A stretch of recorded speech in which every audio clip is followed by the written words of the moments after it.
அப்பொழுதுதான் ஐயா பதுமநாத் அவர்களையும் நான் சந்தித்த ஒரு நேரம் என்னுடைய அந்த காலத்தை நான் நினைத்து பார்க்கின்றேன். அதுபோல இந்த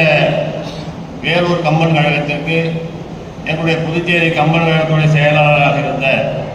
வழக்கறிஞர் முருகேசன் அவர்கள் தான் எங்களை முதலிலே இந்த வேலூர் கம்பன் கழகத்துக்கு எங்களை அழைத்து வந்து அப்பொழுது எங்களுடைய புதுச்சேரி கம்பன் கழகத்துடைய தலைவர் கோவிந்தசாமி முதலியார், ஆசிரியர் கல்யாண சுந்தரம் இவர்களோடு நான் இந்த கம்பன் கழகத்திற்காக நான் முதலே வந்திருக்கிறேன் என்று சொன்னால், அப்பொழுது அந்த வேலூர் கம்பன் கழகத்துக்கு வருவதற்கு முக்கிய காரணமாக இருந்த நம்முடைய வழக்கறிஞர் முருகேசனுடைய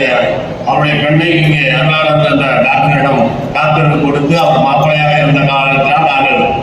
இந்த வேலூர் கம்பன் கழகத்தை வந்து கலந்து கொண்டு அவர் வீட்டுக்கே சென்று சிற்றுண்டி உணவு அறிந்து விட்டு செல்வது வழக்கம். அப்படி கொண்டு தொட்டு பிறகு எங்களுடைய புதுச்சேரி மாநில முதலமைச்சர் வைத்திலிங்கம் அவர்களையும் அதோடு வந்து இங்கே நம்முடைய அப்பா சட்டமன்ற உறுப்பினராக இருந்த நம்முடைய ஞானசேகரனோடு சேர்ந்து தொடர்ந்து வேலூர் கம்பன் கழகம் என்றால் என்னுடைய சகோதர கம்பன் கழகமாக, என்னுடைய தாய் வீட்டு கம்பன் கழகமாக நாங்கள் பாவித்து அதிலே தொடர்ந்து அந்த விழாவிலே கலந்து கொள்வதை நினைத்து பார்க்கும்போது உண்மையிலேயே பெருமையாக இருக்கிறது. அது சில நேரம் அவருடைய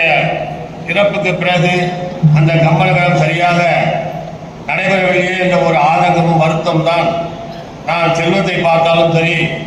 என்னுடைய மாமா பாலு அவர்களையும் நான் சொல்லி ஆதங்கப்பட்டு